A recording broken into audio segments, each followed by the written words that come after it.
The morning sun stretched lazily across the quiet suburban neighborhood of Willow Creek, casting golden light over the freshly painted mailboxes and manicured lawns that the Homeowners Association demanded be kept spotless. And for the Johnson family, it was supposed to be a day like any other. Yet, little did they know that the cracks in their perfect looking community were about to split wide open in ways that would change everything. Emma Johnson, only 11 years old and confined to a wheelchair since birth due to a rare spinal condition, was the heart of her family, a sweet, imaginative girl who adored sketching animals in her notebook and humming tunes she learned from cartoons. And though her small, fragile body often betrayed her, her spirit burned bright enough to light up the darkest room. And her parents, Mark and Olivia, loved her fiercely, protecting her from the world while encouraging her to experience life beyond the walls of their home, which is why that morning they took her outside into the cul-de-sac so she could feel the summer breeze against her cheeks as she giggled and clapped, marveling at the way her neighbor's dog chased butterflies. Yet even in this seemingly perfect scene, there was an unsettling shadow. Across the street stood Karen Miller, the self-appointed queen of the HOA, a woman with tightly wound hair, permanently pursed lips, and eyes that missed nothing but understood even less. And as she clutched her coffee mug with rigid fingers, she watched the Johnsons with a thin, disapproving sneer, muttering under her breath about rules and standards, and how the sight of that wheelchair scuffed up her perfect neighborhood image. And though the Johnsons were used to her staring, there was something in her glare that day that felt sharper, colder, as if she wasn't just annoyed, she was plotting. But of course, the Johnsons didn't yet know this. And so Olivia knelt beside Emma, brushing a strand of hair from her daughter's forehead, whispering, "You're doing so well, sweet girl. The world is yours no matter what anyone says," while Mark waved politely at passing cars, trying to ignore the way Karen's eyes bore into his family like daggers, because the last time he had spoken to her, she had complained that Emma's laughter was too loud for the peaceful neighborhood, an absurd statement that left him both angry and speechless, and he had walked away before his temper got the better of him. Still, the incident lingered in his mind, replaying like a warning, and now, as Karen sipped her coffee with a satisfied smirk, he couldn't help but feel a twinge of dread that would soon prove to be well-founded, for in the days ahead, that stare would evolve into action that would wound not just Emma, but the entire Johnson family. Yet for now, all Emma knew was the joy of the morning breeze, unaware of the storm already brewing in her own neighborhood, as Karen turned back toward her house, muttering something low and venomous. And in that moment, if anyone had been close enough, they would have heard her whisper the chilling words, "That girl doesn't belong here, not for long." The days that followed seemed ordinary on the surface, but beneath the calm veneer of Willow Creek simmered a tension that only the Johnsons could feel, and it began with small, almost trivial acts that might have gone unnoticed had they not been aimed so deliberately at them. Mark found anonymous notes taped to their door complaining about excessive noise, even though Emma rarely made more than a soft hum when she played outside. Olivia noticed that every time she pushed Emma's wheelchair along the sidewalk, Karen would be standing in her yard with crossed arms, loudly reminding her husband Ted that some people just don't respect the neighborhood's image. And worse, whenever Emma laughed, those bright, unrestrained bursts of joy that made her parents' hearts swell, Karen would glare so fiercely that the little girl grew self-conscious and asked in her small voice, "Mommy, am I doing something wrong?" Breaking Olivia's heart in ways she couldn't put into words. And though Mark tried to brush it off as neighborhood politics, deep down he felt the chill of something darker, because it wasn't just the complaints. It was the way Karen moved through the neighborhood, whispering to neighbors who now looked at the Johnsons differently. The way toys Emma left in the yard mysteriously disappeared overnight, the way their mailbox was dented one morning without explanation, and each time Olivia brought it up, Karen would feign innocence, saying in her sugary, mocking voice, "Oh dear, children drop things, cars back up, accidents happen. You can't blame me for everything," but it was the way she said everything that made Olivia's blood run cold, as though Karen was hinting that more was to come, and Emma, perceptive beyond her years, clutched her sketchbook tighter and stopped drawing outside, instead choosing to hide in her room, whispering to her stuffed animals about the mean lady across the street. And one evening when Olivia overheard her praying, Quietly asking God to make the scary lady go away, she felt tears sting her eyes and rage ignite in her chest, because how dare anyone make her little girl feel unsafe in her own neighborhood? Yet Mark urged patience, fearing escalation, reminding her that the HOA board seemed to side with Karen on every little complaint, and if they pushed too hard, it could backfire. But then came the Saturday afternoon that changed everything. Emma had begged to be taken outside again, promising she'd stay quiet, her little face filled with hope. And Olivia, desperate to give her daughter some normalcy, finally agreed, wheeling her to the edge of the driveway where Emma could watch chalk drawings being made by the neighbors' children, and for a few blissful moments, Emma forgot the tension and laughed at the sight of a puppy chasing its tail, her cheeks flushed with delight. But across the street, Karen stood with arms folded, her lips pressed into a razor-thin line, watching the scene like a predator eyeing prey. And as Emma's laughter rang out, pure and innocent, Karen bent down slowly, her hand closing around a jagged rock near her flower bed, her fingers tightening around it as though the weight of her hatred demanded a physical outlet. And though no one noticed at first, Mark suddenly caught the glint of stone in her hand and felt his stomach drop, his protective instinct screaming that something terrible was about to happen. And in that suspended moment, with Olivia leaning over to adjust Emma's blanket and Emma lost in her joy, the world seemed to shrink into the narrow, dangerous focus of Karen's clenched fist, and with a sharp intake of breath, Mark realized he was watching a nightmare begin to unfold before his very eyes. It happened so fast that later Mark would struggle to piece together the order of events, as though his mind itself recoiled from replaying the moment over and over, yet the horror of it was impossible to erase. Because 1 second Emma was laughing, her little hands clapping against the armrest of her wheelchair as she leaned forward to watch the neighbor's puppy trip over its own paws, and the next there was a sharp whistling sound that sliced through the summer air, followed by a sickening crack as a jagged rock collided with the side of her head, knocking her sideways with brutal force. And for an instant the entire street seemed to fall silent as Emma's cry of shock and pain echoed, a high-pitched scream that dissolved into sobs as her body crumpled against the restraints of her chair, her small fingers clawing at the air as though reaching for help that felt too far away, and Olivia's gasp tore from her throat like an animal wounded, the blanket slipping from her hands as she dropped to her knees, cradling Emma's trembling form, blood trickling down her temple in bright, terrible rivulets that stained her mother's shirt, while Mark's vision tunneled in fury and disbelief because across the street Karen stood frozen, her hand still half raised, as if she hadn't expected the stone to connect with such vicious accuracy, and for a fleeting second there was something almost triumphant in her eyes before it flickered into feigned horror, her mouth opening wide in mock surprise as she stammered, "Oh, it was an accident. I didn't mean." She startled me. But no words could wash away the sight of Emma, the girl who had endured countless hospital visits, endless therapies, and years of resilience, now wailing in agony from a wound inflicted not by fate or illness, but by cruelty, deliberate or not, from a woman who had made it her mission to remind them they didn't belong, and neighbors began to emerge from their homes, drawn by the commotion, some gasping, some whispering, but none moving. Quickly enough, because Olivia was already screaming for help, her hands shaking as she pressed tissues against the bleeding cut, her voice raw as she begged Emma to hold on, while Mark stormed across the street, his fists balled, his voice like thunder as he roared, "What have you done?" And Karen, ever the manipulator, immediately threw up her hands as though she were the victim, her voice rising in shrill defense. "She scared me. I was protecting myself. She came too close to my property." The absurdity of the claim, so vile it nearly sent Mark over the edge, but he stopped himself, knowing his daughter needed him more than his anger did,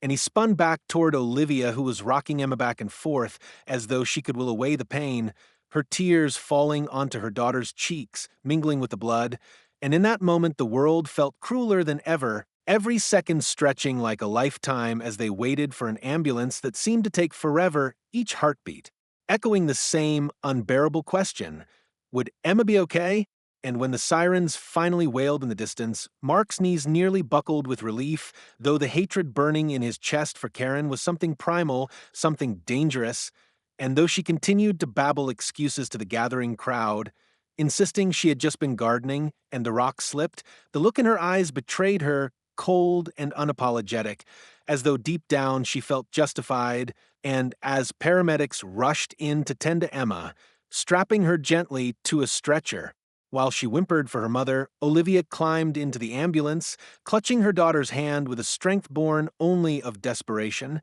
While Mark turned back toward the street, his face pale, but his voice steady as he told Karen, loud enough for the entire neighborhood to hear, "I swear you won't get away with this." A promise that hung heavy in the air like a storm yet to break, and though Karen smirked ever so slightly before turning back into her pristine home, confident in her grip over the HOA and the neighbors she had poisoned against them, what she didn't know was that one of those neighbors, standing quietly at the edge of the growing crowd, had seen everything and had caught the entire attack on camera. The hours after the rock attack unfolded in a blur of chaos, fear, and desperation. And for Olivia, the memory of Emma's tiny hand gripping hers inside the back of the ambulance would replay endlessly, each squeeze weaker than the last as paramedics shouted medical terms she barely understood, their calm professionalism at odds with the terror shredding her heart. And when they reached the hospital and rushed Emma into the emergency room, the sterile white lights seemed too bright, too unforgiving, as though the universe itself had turned cruel, forcing her to sit helplessly while doctors and nurses swarmed around her daughter. And Mark, who had followed close behind, tried to remain strong, but his hands trembled as he signed paperwork and fielded questions from staff, his mind clouded with rage and disbelief. And every time he thought about Karen standing there in her pressed blouse and smug face, claiming it was an accident, his stomach churned because no accident involved winding up and hurling a rock at a defenseless little girl. Yet while they clung to hope in that cold waiting room, across Willow Creek, Karen was already working the neighborhood like a puppeteer, pulling strings, calling board members of the HOA, spinning her narrative with precision, telling anyone who would listen that Emma's wheelchair had startled her while she was gardening, that she acted out of reflex, that the Johnsons were troublemakers who let their child disrupt the peace. And because Karen's voice carried weight in the community, her lies began to stick, whispers spreading like wildfire, so that by nightfall neighbors who had once smiled politely at Mark and Olivia were muttering about liability and dangerous situations. And when the Johnsons returned home the next day after Emma was stabilized, her head bandaged, her eyes glazed with exhaustion, they were greeted not by support but by cold stares, clipped words, and even a folded HOA letter on their porch, demanding they attend an urgent meeting to address the disturbance caused on Saturday, a phrase so grotesque in its dishonesty that Olivia nearly tore the paper to shreds, but Mark held her back, insisting they play it smart because he knew Karen's influence was deep, and their only hope was to stay calm until they could prove the truth. Yet behind his steady voice, Olivia saw the same helpless fury burning, the same haunted look that told her he wanted to fight, to scream, to tear down the lies brick by brick, but for Emma's sake he swallowed it, focusing on her recovery. And at night, when the house was quiet except for Emma's soft whimpers in her sleep, Olivia sat awake, staring at the ceiling, her chest aching with the weight of injustice, wondering how neighbors they had known for years could suddenly turn so cold. And in the silence, she vowed never to let Karen win, never to let her daughter's suffering be minimized or brushed aside.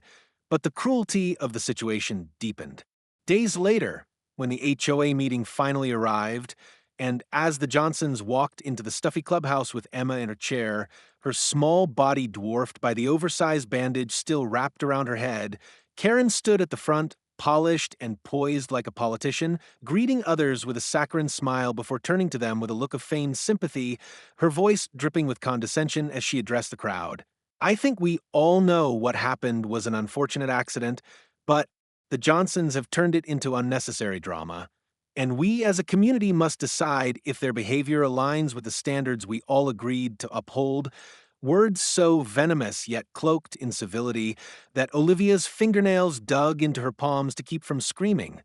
while Emma shifted uncomfortably, her eyes wide as though she could feel the weight of judgment pressing down on her fragile frame. And Mark, standing tall beside them, opened his mouth to speak, ready to defend his family with every ounce of strength.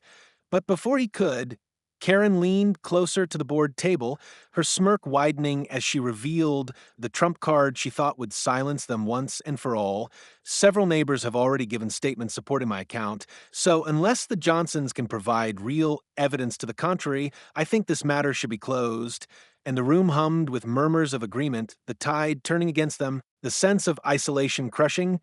Yet just as Olivia felt, despair tightening around her throat like a noose, a voice rose from the back of the room, calm but steady, cutting through the whispers like a blade, and when everyone turned to look, a man they barely knew. Quiet, reserved Mr. Henderson, who lived 3 houses down, was holding up his phone, his expression unreadable as he said the words that would shift the ground beneath Karen's feet. Actually, I have the whole thing on video. The room fell into a stunned silence as Mr. Henderson held up his phone, his normally quiet demeanor replaced with a firm resolve that surprised everyone. And as he tapped the screen, the grainy but unmistakable footage began to play on the clubhouse television, showing Karen bending down in her yard, her hand curling around the jagged rock, her gaze locked on Emma as the little girl laughed in her wheelchair, oblivious to the danger, and then crystal clear, the arc of her arm as she hurled it across the street, followed by the horrific crack as it struck Emma's head, the sound sending a collective shiver through the room. And though the audio was faint, Karen's muttered words, "That girl doesn't belong here," were just audible enough to draw sharp gasps from those who had gathered. And for a moment the Johnsons felt a surge of relief, a flicker of justice, as eyes turned to Karen with shock, suspicion, and even disgust. Yet Karen, ever the master manipulator, refused to flinch, instead throwing back her shoulders and scoffing. "This proves nothing. It was an accident, and you're all twisting this to make me look like a monster. How dare you invade my privacy by filming me on my own property?" And to the Johnsons' horror, some heads actually nodded, murmurs of "she didn't mean it," and maybe it was self-defense weaving through the crowd, because fear and reputation had long given Karen her power, and she clung to it desperately,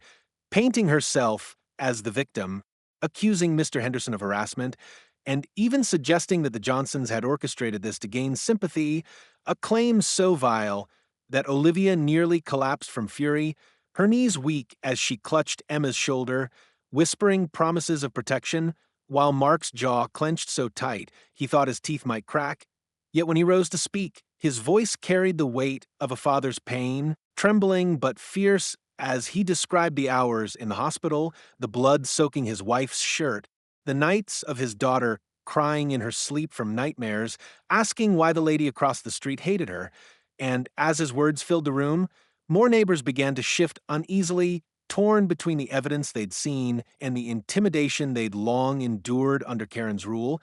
But the tide refused to turn fully, for Karen's allies on the board quickly interjected, one even declaring that children like Emma require special supervision, and accidents happen when people don't respect boundaries, a statement so cruel it left Olivia breathless, her nails digging crescents into her palms as Emma's eyes welled with tears, her lips quivering as she whispered, "Mommy, did I do something bad?" And Olivia hugged her fiercely, shaking her head, choking on the injustice of it all, while around them the community fractured, some neighbors glaring at Karen with disgust, others avoiding eye contact, unwilling to defy her openly, and by the time the meeting adjourned, no resolution had been reached, only a deeper chasm of division, with Karen retreating into her circle of loyal supporters, already muttering about lawsuits and slander, while the Johnsons left with Emma's wheelchair squeaking against the tile floor, the sound echoing in the tense silence like a cruel reminder of their isolation. Yet, as they walked into the night air, Olivia glanced down at her daughter, expecting to see only fear, but instead she caught a spark of determination in Emma's tired eyes. A flicker of resilience that seemed to whisper she would not be broken, and though Olivia's heart ached at the thought of her little girl needing such strength so young, it also filled her with a renewed sense of purpose, for if Emma refused to give up, neither would they. And as they wheeled her toward the car, unaware that Karen watched from a distance with venom still simmering in her gaze, the faintest smirk tugging at her lips, as though she had not been defeated at all, but rather emboldened, Olivia shivered, sensing that the worst was still to come, And she was right, because by the next morning, flyers had begun appearing on doorsteps throughout Willow Creek, anonymous but unmistakably Karen's handiwork, painting the Johnsons as dangerous agitators who threatened the harmony of the neighborhood, warning others to keep their children safe, and as Olivia crumpled one in her fists, rage coursing through her veins, Mark muttered darkly that Karen had declared war, and in that moment the Johnsons realized they weren't just fighting for Emma's justice anymore, they were fighting for their place in the community itself, a battle that promised to grow uglier and more dangerous, especially now that Karen knew her power was slipping and desperate people, as Mark would soon learn, often did the most reckless things. The smear campaign spread faster than the Johnsons could keep up, and within days the atmosphere in Willow Creek had soured into something almost unrecognizable, with neighbors who once waved now crossing the street to avoid them, whispers following every trip to the grocery store, every walk to the mailbox, and Emma, still recovering from her injury, could sense the shift, her once carefree laughter replaced by cautious glances and whispered questions to her mother about why people were staring, questions Olivia struggled to answer without breaking. Yet despite the crushing isolation, the family clung to hope, for Mr. Henderson had turned his video over to authorities and slowly, painfully, an investigation began to unfold, bringing with it the faint promise of accountability, though Karen, sensing the walls closing in, only grew bolder, her tactics sharpening like knives. She called emergency HOA meetings to demand the Johnsons be fined for violating community standards. She left passive-aggressive notes in their mailbox disguised as official warnings, and more than once Olivia caught her standing at the edge of her driveway late at night, arms crossed, glaring at their house as though daring them to step outside.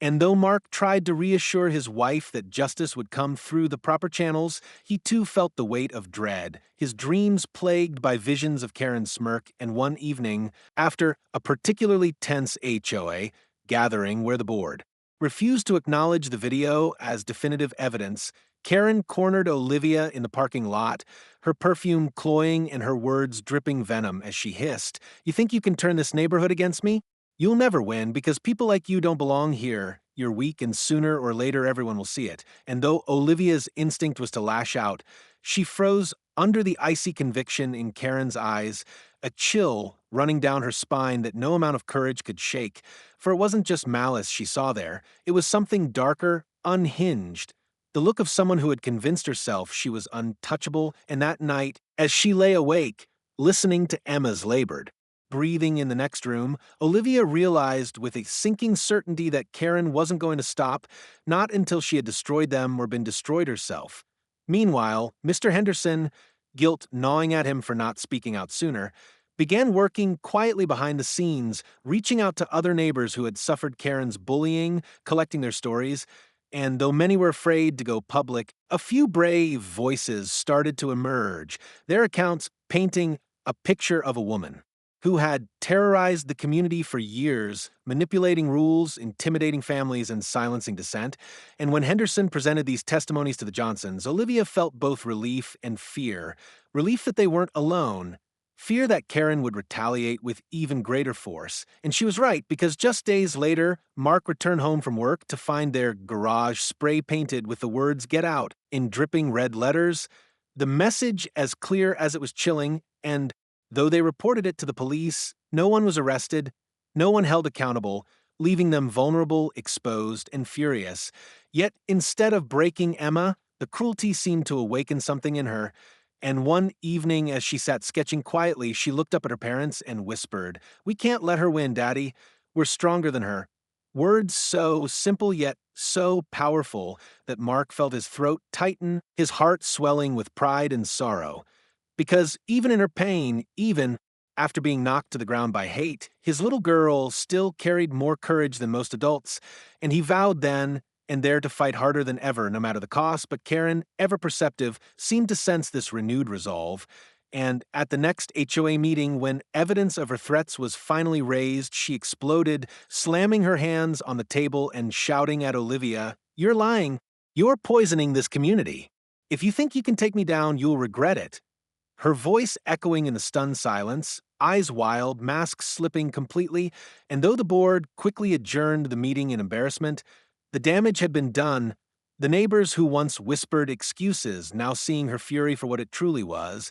And yet the victory was hollow, for Olivia knew an exposed Karen was a dangerous Karen. And as they drove home in tense silence that night, headlights cutting through the darkened streets of Willow Creek, she couldn't shake the feeling that Karen was already planning her next move, something bigger, something worse. And when she caught a glimpse of a curtain twitching in Karen's window as they pulled into their driveway, she whispered under her breath, "It's not over, not yet." And she was right, because the storm was still building and the final reckoning was closer than anyone realized. The final breaking point came on a stormy evening when the Johnsons were summoned once again to an emergency HOA hearing, the atmosphere in the clubhouse thick with unease as thunder rumbled outside. And though Mark and Olivia felt weary from months of harassment and fear, they entered with heads held high, Emma between them in her wheelchair, her bandages long gone but the faint scar on her temple still visible, a living reminder of the cruelty that had brought them to this moment. And as they wheeled her to the front, the room filled with neighbors, some avoiding eye contact, others leaning forward with anticipation, for by now the whispers had spread, the truth of Karen's years of bullying no longer so easy to ignore. And when Karen strode in, heels clicking sharply against the tile, her expression was a mask of arrogance, her voice carrying that same clipped authority as she announced, "We are here to decide whether the Johnsons have violated community standards, not to continue this circus of lies." But her words fell flat, met with murmurs of disapproval, and for the first time, she seemed to falter, though only slightly, her eyes flicking toward Mr. Henderson, who sat calmly with a folder of documents and a laptop open, prepared to show far more than just the video of the rock. And when the board gave him the floor, he wasted no time, presenting not only the footage, but also testimony after testimony from neighbors who had finally found their voices, families who described years of intimidation, fines issued without merit, threats whispered in driveways, property damage that mysteriously occurred after arguments. And as the weight of evidence grew, Karen's composure cracked, her denials becoming shrill, her face flushing red as she pounded the table, insisting she was the victim of a witch hunt. But the tide had turned, and when one brave mother stood up from the back of the room, tears in her eyes, as she recounted how Karen had once threatened to have her autistic son removed from community activities for being too disruptive, the room shifted decisively, gasps of horror followed by murmurs of outrage, and for the first time, Karen was outnumbered, her reign of fear collapsing under the weight of collective truth, yet still she fought, shouting over them all until the HOA president, a man who had long cowered under her shadow, finally slammed his gavel and declared in a trembling but firm voice that enough was enough, that Karen was stripped of her HOA position effective immediately, and the room erupted in a mix of shock and applause, the Johnsons clinging to Emma as though they might finally wake from a nightmare.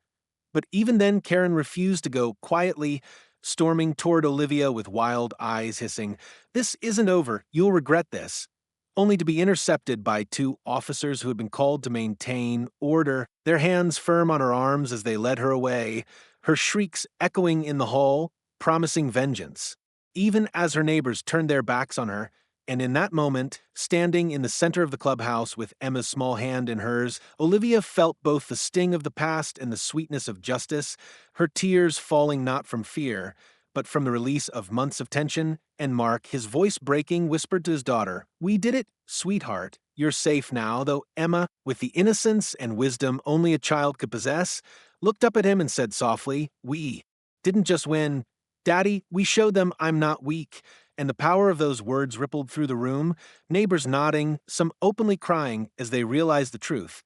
The real strength in Willow Creek had never belonged to Karen's rules or her fear, but to a little girl who had endured cruelty and still found the courage to smile, to forgive, to stand tall in her own way. And in the days that followed, though the road was not magically easy, there were still wounds to heal, trust to rebuild, and scars that would never fully fade.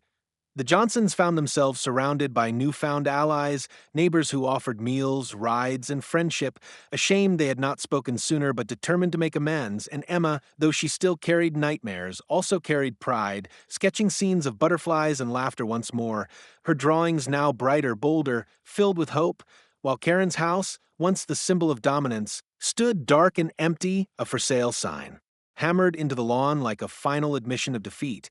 And though Olivia sometimes caught herself glancing at it with lingering fear, she always turned back to her daughter, her smile, her strength, and reminded herself that no shadow, no cruelty, no Karen could ever extinguish what Emma carried inside. And as the sun rose one quiet morning, bathing Willow Creek in golden light, much like that first day, before everything changed, Olivia whispered to Mark, "We survived," and he nodded, eyes on. Emma, as she laughed at the sight of a dog chasing its tail, her voice carrying through the street without fear, unashamed, unbroken, a sound more powerful than any verdict, any punishment, because it was proof that no matter what had been done to them, they had not only endured, they had triumphed.